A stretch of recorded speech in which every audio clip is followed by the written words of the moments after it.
So the next speaker is Becky Prevost. And Becky and I were talking like some old classmates from way back.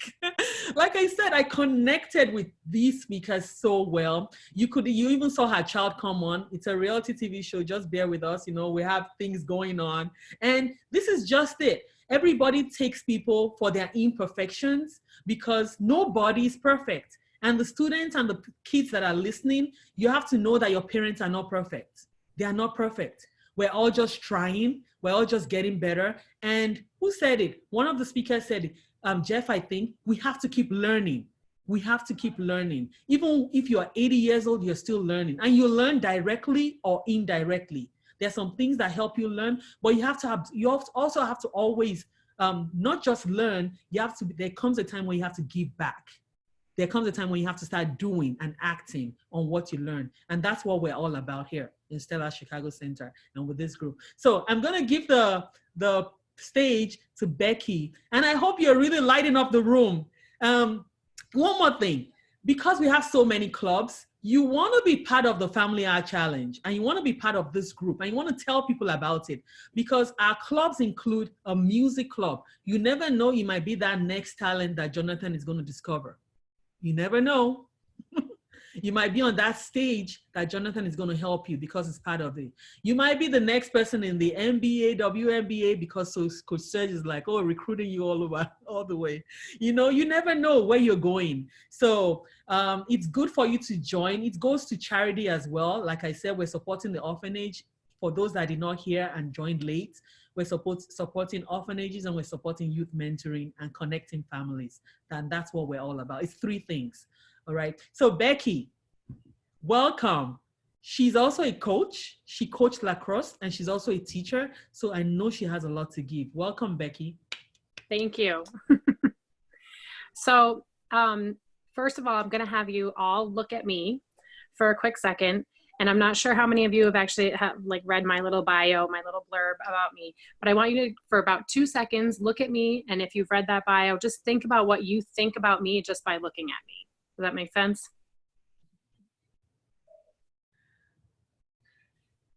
Okay, so on my bio, you see that I hold 3 master's degrees.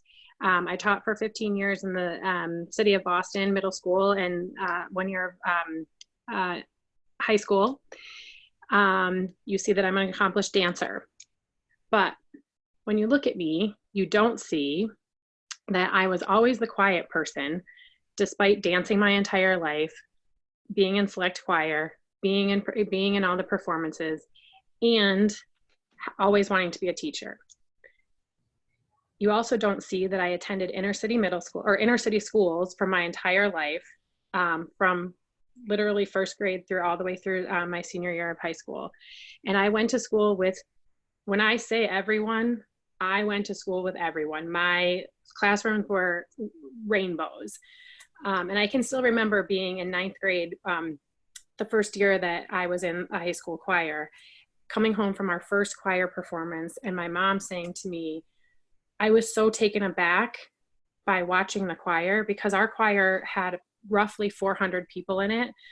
And we had this little tiny white Irish Catholic director. And my mom just was like, I just was floored watching everybody not take their eyes off of Mrs. Warner.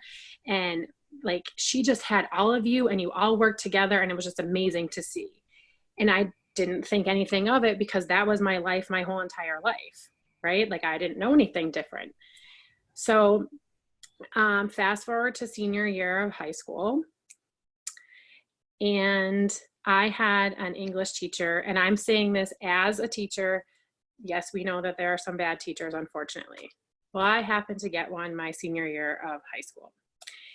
And she was literally the only teacher. I could not figure out what to do to like make her happy and to let her see like what I was capable of doing. And she failed me. So my senior year of high school, I didn't walk out the stage with all of my friends that I had been with since first grade. I did go to graduation. I sang, no, I didn't sing in the choir. for graduation, which was the first time I hadn't performed with choir.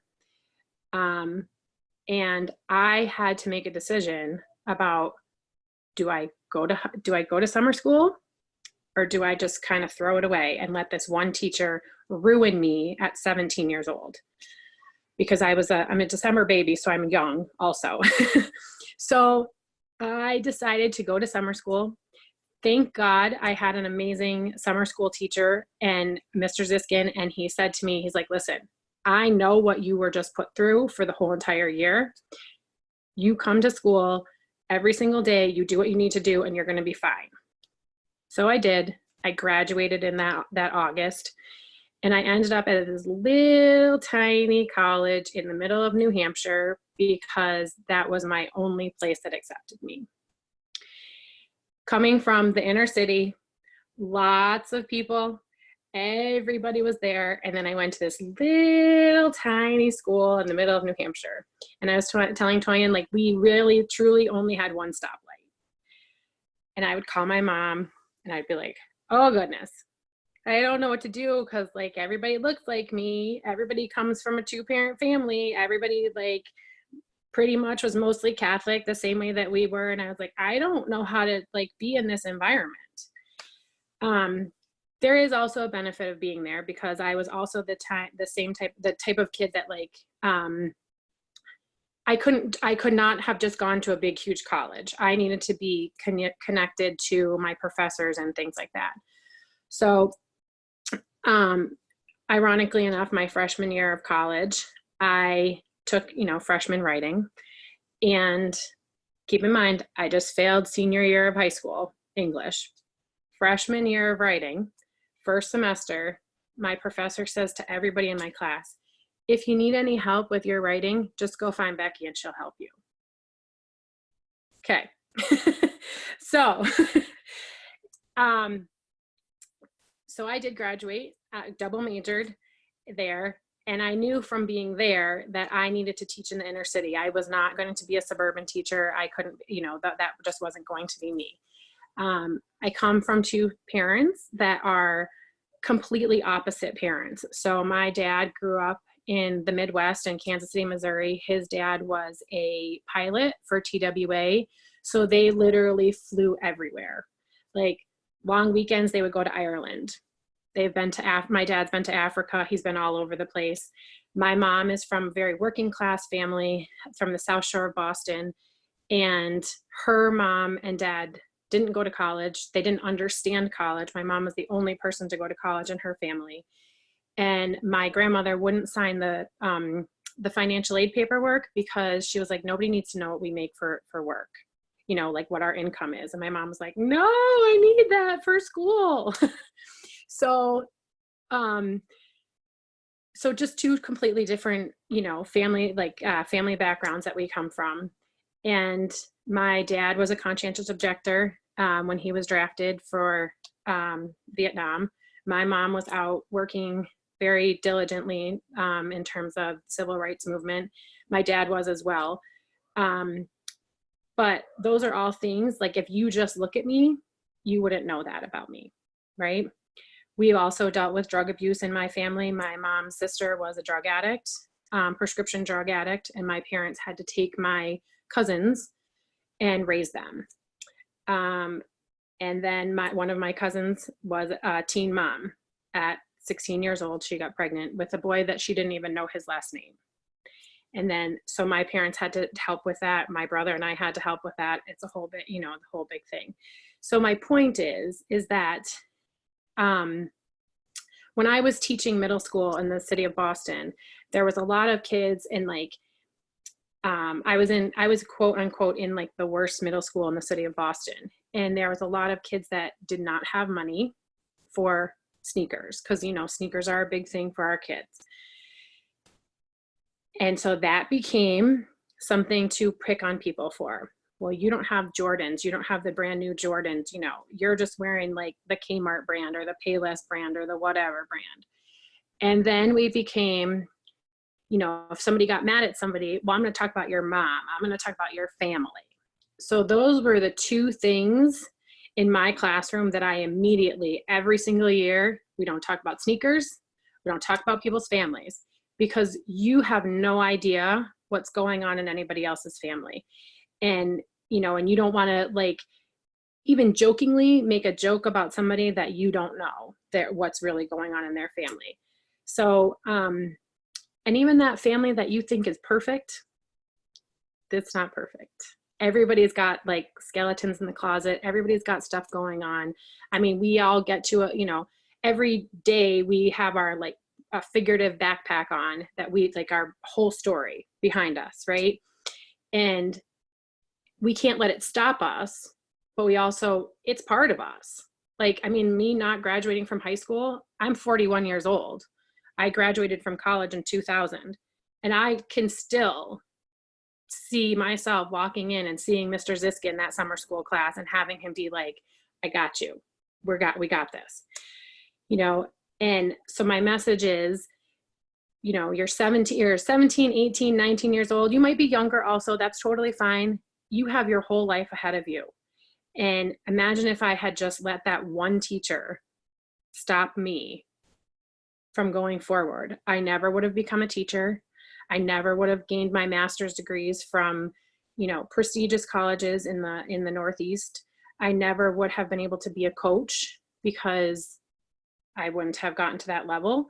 I wouldn't have met my husband, who's an amazing person.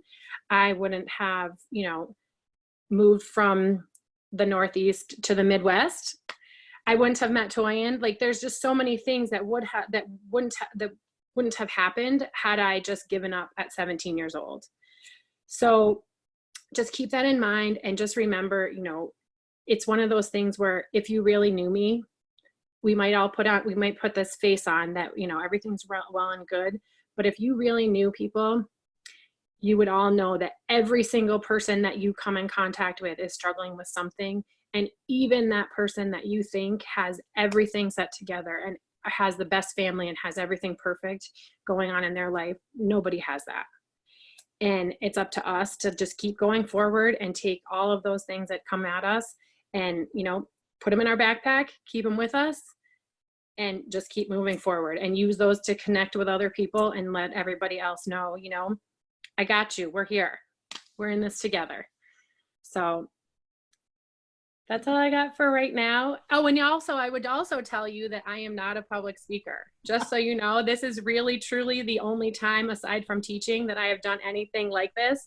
So, Makayla, I understand. I think she just popped off, but I totally understand what you're talking about. So, thank you so much, Becky. You are very welcome. Great. And you know what? Everybody has a story. There's a backstory to everybody's lives. And somebody's going to learn from what you said about things looking a certain way on the outside or on paper, that degree, or when you even go for an interview, that resume you put together, but it's totally different. Where nobody knows the thoughts, the pain, the many times you had to fast and pray, like the many hours you didn't go to sleep, you know, nobody knows that. So thank you so much for that thought, Becky. And, you know, we just have to keep moving. We just have to keep going. Thank you so much. Thank you.